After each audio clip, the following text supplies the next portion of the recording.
আব্দুল্লাহ ইবনে রাওয়াহা দরজার মধ্যে গিয়া করাঘাত করে ডাকে, প্রাণের স্ত্রী গো বের হও। স্ত্রী তখন কুরআনের তেলাওয়াত করতেছে, কুরআন পড়তেছে।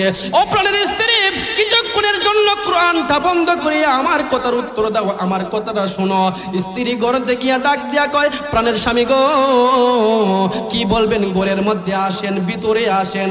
হযরতে আব্দুল্লাহ ইবনে রাওয়াহা তখন স্ত্রীকে ডাক দিয়া কয়, প্রাণের স্ত্রী ঘরের মধ্যে যাইতে পারবো না গো, ঘরের মধ্যে যাওয়া সম্ভব না। জিহাদে যাওয়ার জন্য সেনাপতির নাম ঘোষণা করেছি আল্লাহর নবী, চলে যাব গো, জিহাদের মধ্যে চলে যাব। তখন স্ত্রী ডাক দিয়া কয়, ও প্রাণের স্বামী, আপনার সঙ্গে আমার বিবাহ বন্ধনে আবদ্ধ হয়েছে, আপনিও আমাকে দেখেন নাই, আমিও আপনাকে ভালো করে দেখি নাই। আজকে আমার আপনার বাসর রাত, আসো না গো, ঘরের মধ্যে আসো। জনমের মতো শেষবারের মতন তোমাকে দেখে নেই, হয়তো জীবনের শেষ দেখা হবে। হযরতে আব্দুল্লাহ ইবনে রাওয়াহা তখন স্ত্রীকে ডাক দেয়া কয়, প্রাণের স্ত্রী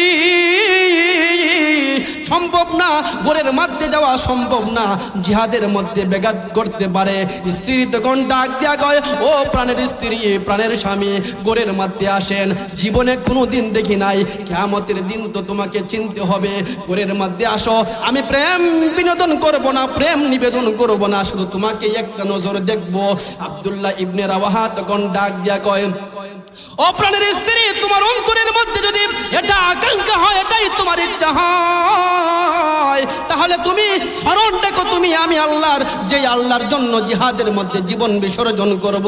কিয়ামতের কঠিন ময়দানে লক্ষ কোটি মানুষের মধ্যে আল্লাহ রাব্বুল আলামিন তোমার আমার পরিচয় করায়া দিবে। জিহাদের মধ্যে তারপরও যাবে, স্ত্রীকে দেখবে না, নতুন স্ত্রীকে দেখবে না। জিহাদের মধ্যে যাওয়ার জন্য আব্দুল্লাহ ইবনে রাওয়াহা রওনা হয়ে গেছে। নবীজির সাহাবীরা মুতার প্রান্তরের দিকে রওনা। এইদিকে মুতার প্রান্তরের মধ্যে হযরত আল্লাহর নবীর সাহাবীদের সংখ্যা হলো 3000। কয় হাজার? আর একটু জোরে বলেন, কয় হাজার? বিপরীতে কাফেরদের সংখ্যা, রোমানদের সংখ্যা হইল 1 লক্ষ, আরো তাদের সাহায্য করার জন্য আরো 1 লক্ষ। বিষয়টা বুঝতে পারছেন? রোমানদের সংখ্যা 1 লক্ষ, তাদেরকে সাহায্য করার জন্য আরবের খ্রিস্টানদের মধ্যে তাকিয়া, ইহুদিদের মধ্যে তাকিয়া আরো 1 লক্ষ। মোট কয় লক্ষ? একটু জোরে বলেন, কয় লক্ষ? আর সাহাবীদের সংখ্যা কয় হাজার? আপনি চিন্তা করছেন? বিষয়টা চিন্তা করছেন? ব্যবধানের একটা সীমা থাকে, ব্যবধানটা কি চিন্তা করছেন? 3000 আর 2 লক্ষ, 70 ভাগেরও বেশি, 70 ভাগেরও বেশি কাফেরদের সংখ্যা। আমি আপনি হইলে দৌড় যে দিতাম, আর পিছনে তাকাই দেখলাম নে, পিছনে চাইলাম নে, বাবা রে বাবা, এত মানুষ, জীবন বাঁচা সম্ভব না, দৌড় দিতাম। আর এমনি এই দিক সেদিক তাকানোর সময় নাই। সাহাবায়ে কেরাম মুতার প্রান্তরে। ও ভাই, একটা জিনিস স্মরণ রাখেন, মনে রাখেন, এই সমস্ত বিষয়গুলো, এই সমস্ত গাজওয়াতের আলোচনাগুলো দ্বারা শুধু শোনা উদ্দেশ্য নয়, ঈমানকে তাজা করা উদ্দেশ্য। আজকেও সংখ্যার আধিক্যতার জন্য কোনো কাফেরকে ভয় মুসলমান পাইতে পারে না। আমাদের পাশের দেশ ভারত, তারা আমাদেরকে বারবার আঙ্গুল তুলে কথা বলে, তারা সংখ্যার দিক দিয়ে বেশি, আমি আপনি ভয় পাবো, আমাদের সংখ্যা কম। কিন্তু মুসলমানরা কোনো কাফেরকে ভয় পাইতে পারে না। মুসলমানরা সবসময় ঈমানের জোরে লড়ে, মুসলমানরা সবসময় ঈমানের মাধ্যমে লড়ে। এই জন্য সংখ্যা যত বেশি হোক, কাফেরদের সংখ্যা যত বেশি হোক, কাফেররা মুসলমানদের সম্মুখে দাঁড়াইতে পারে না। সুবহানাল্লাহ বলেন না? দাঁড়ানো সম্ভব না। আপনি ভয় পান, কিসের ভয় পান? 3000 সাহাবী যদি লড়াই করতে পারে 2 লক্ষের বিপরীতে, তাহলে এই তুলনায় আমাদের সংখ্যা কম না, এই তুলনায় আমাদের সংখ্যা অনেক বেশি। তারপর আমরা ভয় পাইব কেন? কিসের ভয় পাই? আমরা কি মরণকে ভয় পাই? কিন্তু আমি বলতে পারি এই কথা, মরণকে ভয় পাই, আমি যেহেতু মরণ থেকে বাঁচতে পারবো না, আমার জীবন যাইবে, জীবন চলে যাবে, একদিন মরতে হব, কিন্তু আল্লাহ রাস্তায় যদি নিজের জীবনকে বিসর্জন করতে পারি, আল্লাহ রাস্তায় নিজের তাজা রক্তকে ঢালতে পারি, এই তাজা রক্ত কাল কিয়ামতের দিন, এই জীবন কাল কিয়ামতের দিন আমার আপনার নাজাতের উসিলা হবে। বলেন ঠিক না? ঠিক। এই জীবন কোন নেতা আমাকে গিফট করে নাই, এই যৌবন কোন নেত্রী আমাকে গিফট করে নাই। ও যুবক, এই জীবনকে তুমি বিসর্জন করতেছো দলের জন্য। জন্য এই জীবনকে তুমি তোমার নেতার জন্য বিসর্জন করতেছো, এই জীবনকে তুমি তোমার নেত্রীর জন্য গিফট করেছো, অথচ এই জীবন এই যৌবন তোমাকে কোনো নেতা গিফট করে নাই, আল্লাহ দিয়েছে। যদি আল্লাহর জন্য বিসর্জন করতে পারো, নিজের জীবনকে যদি বিসর্জন করতেই হয় তাহলে আল্লাহর জন্য বিসর্জন করতে হবে। বলেন ঠিক না বেটি? সাহাবায়ে কেরাম সব সময় ঈমানের জোরে লড়তেন। মুতার প্রান্তরে যুদ্ধ হবে, সাহাবীদের সংখ্যা 3000, কাফেরদের সংখ্যা মোট 2 লক্ষ। সাহাবীদের মধ্যে 2 রাত্র পরামর্শ হয়েছে যে কি করা যায়। হয়তো নবীজি জানে না আমাদের সংখ্যা আর কাফেরদের সংখ্যা। নবীজির কাছে একটা বার্তা প্রেরণ করা হোক, বার্তার মাধ্যমে নবীজি জানবে আর নবীজি আমাদের জন্য আরো সাহায্য করার জন্য কিছু সাহাবী প্রেরণ করবে, মুজাহিদ প্রেরণ করবে। এমন একটা পরামর্শ চলতেছে, পরামর্শ চলতেছে। এমত অবস্থায় আব্দুল্লাহ ইবনে রাওয়াহা রাদিয়াল্লাহু তাআলা আনহু ইসলামের একজন বড় শায়ের ছিলেন, কবি। আব্দুল্লাহ ইবনে রাওয়াহার সব সময় শুরু থেকে তামান্না ছিল, আকাঙ্ক্ষা ছিল কিভাবে আমি জিহাদের মধ্যে আমি শহীদ হইতে পারি। সুবহানাল্লাহ বলেন না ভাই? রগ রগ মে মুহাব্বত হো রাসূল আরবী কি, रग रग में मोहब्बत हो रसूल अरबी की, जन्नत के खजाइन की वही बैअसलम है, जन्नत के खजाइन की वही बैअसलम है। সাহাবীরা একটা ব্যবসা করছে, ব্যবসাটা হইছে জীবন বিসর্জন করবে, বিনিময়ে আল্লাহর তৈরি জান্নাত লাভ করবে। সুবহানাল্লাহ বলেন না? জীবন বিসর্জন করবে, বিনিময়ে আল্লাহকে পাবে। লাভ কি ভাই? আমার 60 থেকে 70 বছরের জীবনকে বিসর্জন করে যদি আল্লাহকে পাইতে পারি, 60 থেকে 70 বছরের এই জীবন, যেই জীবনের মধ্যে সুখ নাই, শান্তি, সুখ শান্তির কোনো মিলমাল নাই, এমন জীবন আমি যদি আল্লাহ রাস্তায় বিসর্জন করে চিরস্থায়ী সুখের চিরস্থায়ী সুখের ঠিকানা জান্নাতের মালিক হইতে পারি, লাভ না লস?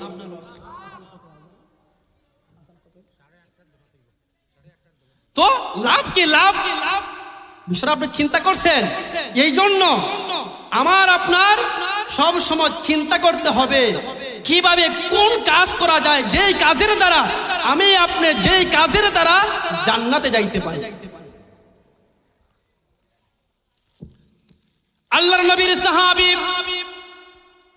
হযরত আব্দুল্লাহ ইবনে রাওয়াহা দাঁড়াইয়া, একটা উঁচু জায়গার মধ্যে দাঁড়াইয়া আব্দুল্লাহ ইবনে রাওয়াহা সমস্ত মুজাহিদ বাহিনীদের উদ্দেশ্য করে বলতেছে, এরে মুজাহিদেরা, তোমরা কোন জিনিসকে ভয় করো? যে জিনিস পাওয়ার জন্য ঘর থেকে বের হয়েছি, যা আমরা পাওয়ার জন্য আমাদের এত দিনের আশা আকাঙ্ক্ষা, আজকে তোমরা এই জিনিসকেই ভয় করো। যে জিনিসটা পাওয়ার জন্য আমরা এত কাছে চলে এসেছি, যে জিনিসটা পাওয়ার জন্য আমরা এত আশা ছিল, উদ্দীপ ছিল, আজকে এই জিনিসটা হাতের কাছে নিয়ে হাতের কাছে রাখি আমরা চলে যাব, এটা বুঝি তোমরা ভয় পাইতেছো? আমরা তো শাহাদাতের তামান্না নিয়ে ঘর থেকে বের হইছি, ঠিক না বেঠিক? আমরা শাহাদাতের তামান্না নিয়ে ঘর থেকে বের হইছি, জান্নাতে যাওয়ার জন্য ঘর থেকে বের হইছি। সাহাবীরা রে, আমরা হয়তো শহীদ হব, নয়তো বা বিজয় লাভ করব, 2 থেকে 1 আল্লাহ আমাদেরকে দান করবে। কিন্তু রে সাহাবীরা, ভয় পাওয়ার প্রয়োজন নাই। আল্লাহ রাব্বুল আলামিন মুমিন মুসলমানদেরকে কোনদিন, মুমিন মুসলমানদেরকে সংখ্যার দ্বারা, শক্তির দ্বারা, জনবল বস্ত্রের বল দ্বারা কোনদিন আল্লাহ রাব্বুল আলামিন বিজয় দান করে নাই। মুসলমানদের বিজয় আল্লাহ রাব্বুল আলামিন আসমান থেকে ফয়সালা করে, আল্লাহ রাব্বুল আলামিন ঈমানের মাধ্যমে বিজয় দান করে।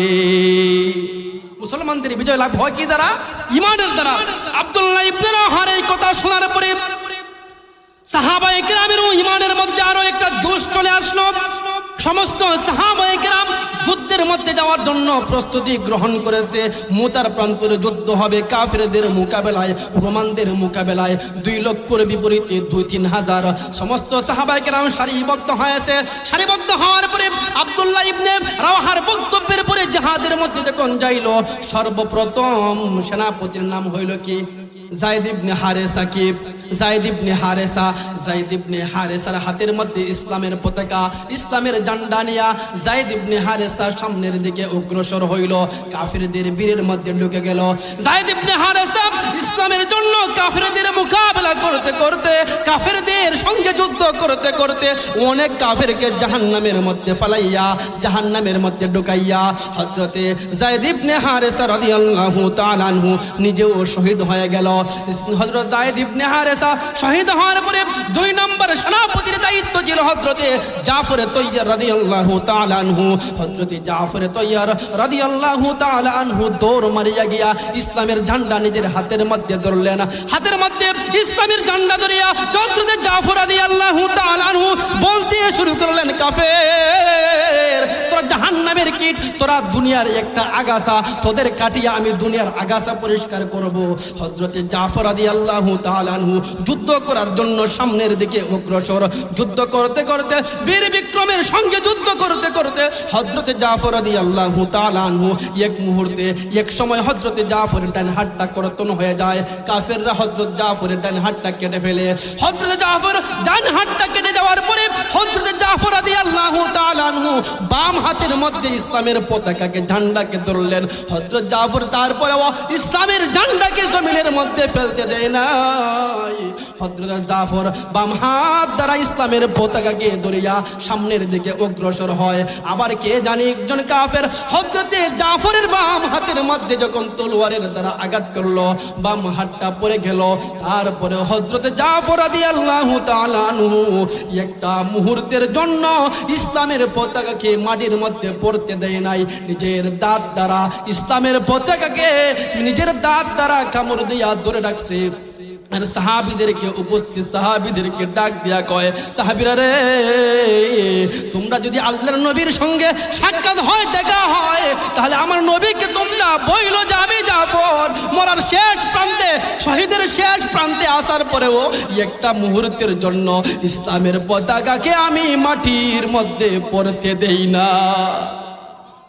হযরতে জাফর রাদিয়াল্লাহু তাআলা আনহু কিছুক্ষণের মধ্যে হযরতে জাফর রাদিয়াল্লাহু তাআলা আনহু ইন্তেকাল করলেন, শহীদ হয়ে গেলেন। 3 নম্বর সেনাপতি আব্দুল্লাহ ইবনে রাওয়াহা ইসলামের ঝান্ডা হাতের মধ্যে নিলেন। হাতের মধ্যে ইসলামের ঝান্ডা নেওয়ার পরে আব্দুল্লাহ ইবনে রাওয়াহার চাচাতো ভাই এসে আব্দুল্লাহকে ডাক দিয়া কয়, ভাই রে, 3 দিন হয়ে গেছে রে ভাই, তোর পেটের মধ্যে কোনো দানা পানা পড়ে নাই, খাবার খাস নাই। ও ভাই, নে একটা সামান্য গোশতওয়ালা একটা হাড্ডি আছে, হাড্ডি তাকিয়া কিছু খাবার শক্তি না হইলে যুদ্ধ করবে কিভাবে? সামান্য গোশতওয়ালা একটা হাড্ডি আব্দুল্লাহ ইবনে রাওয়াহার হাতের মধ্যে দিয়া চাচাতো ভাই চলে গেলেন। আব্দুল্লাহ ইবনে রাওয়াহা সামান্য গোশত মুখের মধ্যে দিলেন। মুখের মধ্যে দেওয়ার পরে তাকায়া দেখে আব্দুল্লাহ তার চতুর্দিকে সাহাবায়ে কেরামের লাশ, তার 2 পাশে তার 2 ভাই সেনাপতিদের লাশ। আব্দুল্লাহ ইবনে রাওয়াহা নিজেকে নিজে ধিক্কার জানায়া বলে, আব্দুল্লাহ, তুই বুঝি দুনিয়ার কুত্তা হয়ে গেলি, খাবারের জন্য পাগল হইলি? ওই দেখ তোর ভাইগুলো দুনিয়া ত্যাগ করিয়া ইসলামের জন্য, তো এবার তোর ভাইগুলো শহীদ হয়ে গেল ইসলামের জন্য, নিজেদের তাজা রক্তগুলো জমিনের মধ্যে ঢেলে দিল, আর তুই বুঝি খাবারের জন্য পাগল? আব্দুল্লাহ রে, তুই দুনিয়া লোভী হয়ে গেলি।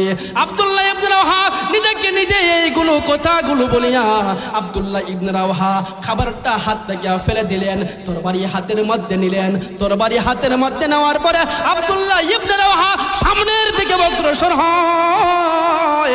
কাফিরদের সঙ্গে যুদ্ধ করতে করতে এক মুহূর্তে আব্দুল্লাহ ইবনে রাওয়াহা ইসলামের জন্য, আল্লাহর জন্য, নবীর জন্য শহীদ হয়ে যায়।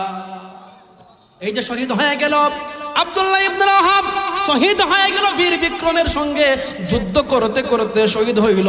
এই শহীদ হওয়াটা তারা জানতো, এখানে গেলে শহীদ হব, এখানে গেলে আমার জীবন ফিরে আসবে না, কারণ এত কঠিন মোকাবেলার মধ্যে আমার জীবনকে হয়তো আমি ফেরত আনতে পারবো না। কিন্তু এত নিশ্চিত মরণ জানার পরেও সাহাবায়ে কেরাম একটা মুহূর্তের জন্য ওই মরণকে ভয় পাই না। हम फख्र से कहते हैं हमारा है सहाबा,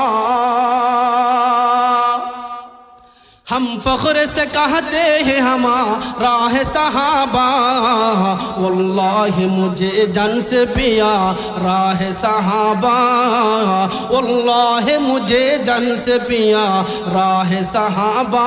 उस चांद जो रोशन हुआ बदहा के उफ़क़ पर, उस चांद जो रोशन हुआ बदहा के उफ़क़ पर, उस चांद के ताबन से तारा है सहाबा, उस चांद के ताबन से तारा है सहाबा। ওই সাহাবায়ে কেরাম আমাদের জন্য আদর্শ, ওই সাহাবায়ে কেরাম আমাদের জন্য মডেল। যদি কোনো বান্দা কোনো বান্দি সাহাবীদের জীবন ফলো করে, সাহাবীদের আদর্শের দ্বারা নিজের জীবনকে গঠন করতে পারে, সাহাবীদের দ্বারা নিজের জীবনকে সাজাইতে পারে, আল্লাহর নবী সাল্লাল্লাহু আলাইহি ওয়াসাল্লাম বলেন, উম্মতেরা শুনো রে, আমার সাহাবী দ্বারা নিজের জীবনকে যদি তোমরা গঠন করতে পারো, তাহলে আমার সাহাবীদের মতো তোমরাও জান্নাতের অধিবাসী হয়ে যাবে। সাহাবীদের মতো নিজের জীবনকে সাজাইতে হবে। সাহাবীরা যেভাবে নিজের জীবনকে বাজি রাখছে ইসলামের জন্য, দ্বীনের জন্য, নবীর মুহাব্বতে, আল্লাহর মুহাব্বতে, এভাবে যদি আমিও ইসলামকে মুহাব্বত করতে পারি, নবীকে মুহাব্বত করতে পারি, তাহলে আমাকে আপনাকে আল্লাহ রাব্বুল আলামিন বেহেশত দিবেন। যদি না করতে পারি, আমার জীবনকে যদি এভাবে না সাজাইতে পারি, তাহলে আমার মরণ হবে, কিন্তু এই মরণের দ্বারা জান্নাত পাবো কি পাবো না বলা যায় না। এই জন্য সব সময় প্রস্তুত থাকা, এমন প্রস্তুত যে যদি কোনোদিন ইসলামের জন্য নিজের জীবন দিতে হয় দিব। যুবকরা প্রস্তুত আছেন তো ইনশাআল্লাহ? কে কে হাত তোলা আছেন ইনশাআল্লাহ? হাত তোলা দেন ইনশাআল্লাহ। আল্লাহ রাব্বুল আলামিন আল্লাহ এই হাতগুলোকে কবুল করো। হাত তুলেন রামান ভাই, বিষয়টা বুঝেন। আল্লাহ রাব্বুল আলামিন এই দুনিয়ার মধ্যে আমাকে আপনাকে পাঠাইছে, একদিন যাইতে হবে, দুনিয়ার মধ্যে যাইতে হবে, এটা কনফার্ম। হয়তো আমার আপনার জীবনটা 60 থেকে 70 বছর, বাংলাদেশের মানুষের জীবনের হায়াতের গড় সংখ্যা হলো 60 থেকে 70 বছর। কালিলুম মা ইয়াতাজাওয়াজুন, যেমন মানুষের সংখ্যা কম যারা এই বয়স ক্রস করে, যেমন মানুষের সংখ্যা কম। এখন যদি আমার বয়স 50 হয়ে থাকে, বাংলাদেশের গড় হিসাবে আমার আর 20 বছর বাঁচার সুযোগ আছে গড় হিসাবে। আর অনেক যুবক কি মারা যায় না? আপনাদের এই গ্রামে কোনো যুবক মরে না? সবাই যদি মরতে হয়, সময় যদি আমার আপনার চলে আসে, আর যদি মরণ থেকে না বাঁচা যায়, তাহলে যেইভাবে মরলে আল্লাহ সন্তুষ্ট হয়, যেইভাবে মরলে আল্লাহ খুশি হয়, নবী খুশি হয়, এইভাবে যদি মরি তাহলে লাভ না লস? একটু জোরে বলেন, লাভ না লস? মরণ যেহেতু হবেই, এমন মরার প্রয়োজন যেই মরলে নবী সন্তুষ্ট, আল্লাহ সন্তুষ্ট, যেই মরার দ্বারা নিজের জীবনও কামিয়াব। সুবহানাল্লাহ বলেন না? এমন জীবন প্রয়োগ করার প্রয়োজন যেই জীবনের দ্বারা আমাকে নবী মুহাব্বত করবে, সাহাবীদের মতো নিজের জীবনকে উৎসর্গ করতে পারলে আল্লাহ মুহাব্বত করবে, এমন জীবন বানানোর প্রয়োজন। এমন জীবন যদি বানাইতে পারেন বন্ধু, আপনাকে আল্লাহ বলেছেন তুফলিহুন, আপনি হবেন সফল কাম। আপনাকে বলেছেন আল্লাহ, আপনি যদি না করতে পারেন, আপনি আমাদের বর্তমান চিত্র বলি, বর্তমান চিত্র হইল আমাদের তাই চাইতে যদি একটু শক্তিশালী মানুষ হয়, তাহলে সালাম বাবা সালাম দিয়ে চলে আসে। আমাদের অবস্থা হইল, বর্তমান চিত্র হইল, আমরা কাফিরদেরকে আমরা সালাম দিই। সালাম কেন? তারা শক্তিশালী। ও ভারতকে আমরা সালাম দেই, সালাম কেন? শক্তিশালী। কিন্তু আজকে একজন আপোষহীন একজন নেত্রীর বিদায় হইল। আপোষহীন, আপোষহীন কেন বলা হয় জানেন? সুকেঙ্গান হিসালা, মানে উনি কারো কাছে মাথা নত করার পাবলিক না। কথাটা বুঝেন নাই? আমার কথা বুঝেন নাই? আপনি আপনার নিজেকে প্রস্তুত রাখেন না। আপনার চাইতে পাওয়ারফুল কোনো দেশ যদি হয়, পাওয়ারফুল কোনো শক্তিও যদি হয়, আপনি যদি নিজেকে আত্মবিশ্বাসের দ্বারা প্রস্তুত রাখতে পারেন, আপনার সম্মুখে কেউ দাঁড়াইতে পারবে না। এটার প্রমাণ বদরের যুদ্ধ, এটার প্রমাণ উহুদের যুদ্ধ, এটার প্রমাণ খন্দকের যুদ্ধ, এটার প্রমাণ মুতার যুদ্ধ। আপনি নিজেকে প্রস্তুত রাখেন, প্রস্তুত করেন এভাবে যে প্রস্তুতের দ্বারা নিজের প্রতি আত্মবিশ্বাস অর্জন হয়। নিজের আত্মবিশ্বাস যদি অর্জন হয়, শক্তির প্রয়োজন হবে না, অস্ত্রের প্রয়োজন হবে না, জনবলের প্রয়োজন হবে না, অস্ত্র বলের প্রয়োজন হবে না। শক্তি এবং নিজের ইমানের মধ্যে যদি আপনি একটি থাকতে পারেন, কোনো কাফের আপনার সম্মুখে দাঁড়াইতে পারবে না। বিষয়টা বুঝতে পারছেন তো? যেই নেত্রী আজকে বিদায় হয়েছে, ওই নেত্রী ছিল আপোষহীন নেত্রী। বাংলাদেশের মধ্যে একজন মানুষই যার নামে বলা হয় আপোষহীন, পাগলহীন না, পাগল না, বুঝুন নাই, পাগল না। এবার শক্তির দ্বারা যদি বিজয় অর্জন হইতো, অস্ত্রের দ্বারা যদি বিজয় অর্জন হইতো, 5 আগস্টের মধ্যে যুবকদের হাতের মধ্যে কয়টা অস্ত্র ছিল? 5 আগস্টের মধ্যে স্বৈরাচারকে বিদায় করার জন্য কয়টা যুবক নিজের হাতের মধ্যে অস্ত্র নিয়েছিল? কোন যুবকের হাতের মধ্যে অস্ত্র ছিল না, হাতের মধ্যে ছিল কলম আর খাতা। ওই কলম আর খাতারকে হাতের মধ্যে সম্বল রাখিয়া যুবকরা যখন সামনের দিকে অগ্রসর হয়েছে, আল্লাহ যুবকদেরকে বিজয় দিয়ে দিয়েছে। কথা বলেন না ঠিক না বেঠি? এই জন্য নিজে প্রস্তুত অর্জন করেন। শক্তি কাফেরদের শক্তি, আমার শত্রুর শক্তি কেমন এটা দেখার সময় আমার কাছে নাই। আমি মুমিন, আমি মুমিন। 5 আগস্টের মধ্যে 5 আগস্টের এই ইতিহাস, 5 আগস্টের এই ভূমিকা আমাদেরকে বারবার স্মরণ করে দেয়। অস্ত্রের প্রয়োজন হয় না, মনোবলের প্রয়োজন হয়, জনবলের প্রয়োজন হয় না, অস্ত্র বলের প্রয়োজন হয় না। পুলিশের হাতের মধ্যে অস্ত্র ছিল, জনবল ছিল, সমস্ত রাষ্ট্রের শক্তি ছিল, কিন্তু মাসুম বাচ্চারা, ওই যুবকেরা যখন নিজেদের আদর্শ এবং আদর্শকে বিশ্বের আদর্শের উপর একটিভ থেকে সামনের দিকে অগ্রসর হয়েছে, ওই সমস্ত অস্ত্রধারী বাহিনীও তাদেরকে রুখতে পারে না। কথা বলেন ঠিক না বেঠি? আমার কথাগুলোকে আপনাদের বিপক্ষে পড়তেছে, আমার কথাগুলোকে আপনাদের বিরুদ্ধে পড়তেছে। ঠিক না বেঠিক বলেন না কেন? হ্যাঁ, কোন জায়গায় আসলাম, হয়তো মনে করেন লীগের লোক, বিষয়টা বুঝেন নাই। এই জন্য ভাই, নিজের জীবনকে এই রাস্তায় আদর্শিত করতে হবে, নিজের জীবনকে এই রাস্তায় বিসর্জন করতে হবে। যে রাস্তায় বিসর্জন করার জন্য নবী শিক্ষা দিয়েছে, এই রাস্তায় বিসর্জন করতে হবে যে রাস্তায় সাহাবীদের জীবন বিসর্জিত হয়েছে। এই রাস্তায় আমাদের জীবনকে কাটাইতে পারি, এই আদর্শে নিজে আদর্শবান হইতে পারি, জীবন দুনিয়াতেও সাকসেস, আখিরাতেও সাকসেস দিয়ে আলোচনা করেছে আল্লাহ রাব্বুল আলামিন। আমাদের প্রত্যেককে আলোচনার উপর আমলের তৌফিক দান করে সবাই বলি আমিন।